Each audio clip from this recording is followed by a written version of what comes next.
In Montana's cold, dense forests, people disappear every year during hunting season. Authorities always write the same line: wild animal attack. Case closed. But a retired ranger recorded something with his drone. That changed everything. The drone's camera captured a cleared area in the middle of the forest, where people in military gear were walking. No restricted mark on any map. No mention in any record. So, who were these people? Ray Collins was watching that footage. A 62-year-old retired forest ranger who had spent his life among Montana's trees. He took a sip of coffee, zoomed in on the screen, and said, "I surveyed this area myself. There was nothing here." The next day, he called his old friend, Sheriff Dan Miller. Dan watched the footage, stayed quiet for a moment, then spoke in a slow voice. "Ray, don't upload this. You don't know who these people are." Ray simply said, "Dan, this is my forest. Something wrong is happening here." That night, Ray took out his pickup truck and packed a drone. The cold October air, fog, and moonlit, wet trail. Everything felt off. Locals warned, "Don't go on Black Hollow Trail at night." But Ray went. As soon as he entered, the radio started to crackle. Signal distorted. GPS, no connection. He sent the drone up, everything was normal. Then a flash appeared, and the feed cut. Ray tried to recover the connection, but he only heard one sound, a mechanical humming, like a machine running inside.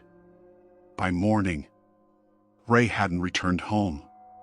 The truck was found near the ranger station.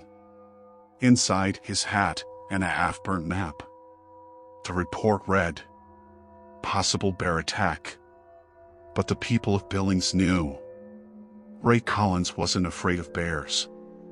2 weeks later, a hunter recorded video with his drone. One frame showed a steel gate hidden in the forest. People asked, secret base? Government project? Or something else? 3 days later, that hunter also went missing. Then an email arrived at the local news station. "They are not animals." Attached was a photo. People in radiation suits. A black flag in the background, with no symbol. This mystery caught the attention of journalist Clara Jennings. She grabbed her notepad and wrote, "Maybe this isn't just missing cases, it's a cover-up." And with that line, the documentary began. Montana Missing, the hunters who never came back. Clara Jennings, an investigative journalist from Helena, Montana. She first saw Ray Collins' name in that strange email. Curiosity wouldn't let her rest. She went to Ray's house. The door was locked, everything inside was clean. Only an old notepad lay on the porch. It read, "They come when the fog is thick. Not military. Not human." Clara turned on her recorder and repeated the line. "Maybe this isn't a missing persons case, it's something else." From that day, she started the documentary Montana Missing. She met families whose loved ones never returned. One wife cried and said, "I got his call, only heavy breathing and metallic noise." Another said, "Only one boot was found. Nothing else." Clara contacted the FBI. The reply came, "We cannot comment." But no case was registered in official records. One night, she was editing in a motel. Static noise came from the laptop. The file glitched. And in one frame, the words appeared. "Turn back." Someone had inserted that line into her footage. In the morning, the receptionist told her someone had been knocking on her door that night. Security footage showed a white SUV. No license plate. Clara decided to see Black Hollow Trail for herself. She hired an ex-ranger, Luke Sanders. Luke said, "We'll leave at dawn, be back before sunset." The fog was thick, the air heavy with an eerie silence.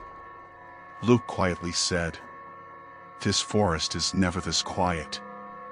A few hours later, they found a broken drone on the ground. On the side, it read, "R.C. Ray Collins." At the same moment, a distorted voice came over the radio. "Turn back or stay forever." Luke picked up his flashlight, and a red laser dot appeared on his chest. Clara zoomed the camera. Tents, steel fencing, guards in black suits, and a symbol, an eye inside a triangle. Luke shouted, "Run!" A siren echoed through the fog. Footsteps and radio voices surrounded them. The camera hit the ground. Static noise. And only Clara's voice. "This isn't a human operation." 2 days later, a small headline appeared in the news. "Journalist missing during forest investigation." Authorities wrote, "Possible wildlife encounter." But people knew something far more terrifying than wildlife was happening. That same night, a teenager from Billings recorded something with his drone. In the video, the same black SUV drove deep into the forest, and above it, a helicopter hovered with no lights. The video stayed online for a few hours, then vanished. In a backup file, the gate could be seen opening. A bright white flash, and a comment read, "Looks like an electromagnetic pulse." Another replied, "Or maybe a portal." That boy, Josh Peterson, was reported missing a few days later. Outside his house, only tire marks and an empty drone case were found. Now people in Montana had started saying openly, wildlife was just an excuse. Something else was happening. Something they weren't being shown. After Clara disappeared, her documentary footage was removed from the network. But one backup ended up with a freelance tech reporter, Mark Doyle. Mark decrypted the footage and found a strange folder. Echo Phase 3. Inside, 6 corrupted video files and 1 audio log. The audio contained a man's voice. Subject: relocation successful. Phase 3 initiating. Mark checked the timestamp. It was from the day before. He traced Clara's contact list, and one name kept repeating: Dr. H. Teller, Montana Research Division. But there was no such name in any official records. Mark searched the dark web. Through an anonymous VPN, he found a forum thread. Echo Project, Human Frequency Experiments. Location: Black Hollow Trail, Montana. One user had written, "They transmit signals to manipulate perception. Some never come back the same." Right after that, the thread was deleted. Mark decided to go to Black Hollow Trail himself. With his camera and a radio frequency scanner, he entered the forest. A signal was detected. A steady 7.83 Hz pulse. Like a brainwave frequency. Suddenly, the scanner spiked, and in his headphones came a distorted whisper. "Mark, turn back, you're already in Phase 3. He swung his flashlight. Ray Collins, or someone who looked like him, was standing a few feet away. Face pale, eyes blank, and on his chest the same triangle eye symbol. Mark shouted, "Ray!" But his voice echoed back, as if the whole forest was repeating it. "Ray! Ray! Ray!" The ground began to vibrate. The steel gate opened again.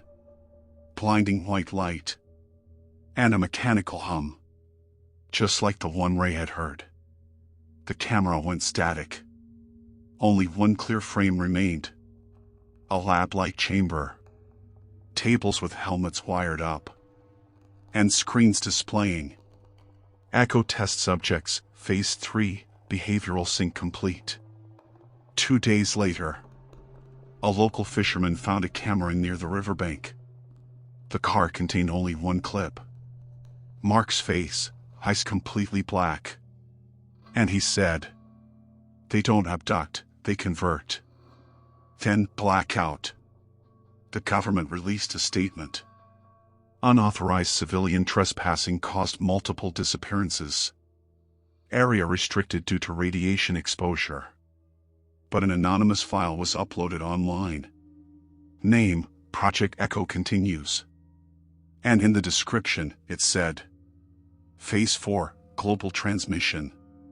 The screen fades to black. And a faint whisper can be heard. If you hear this frequency, it's already inside you.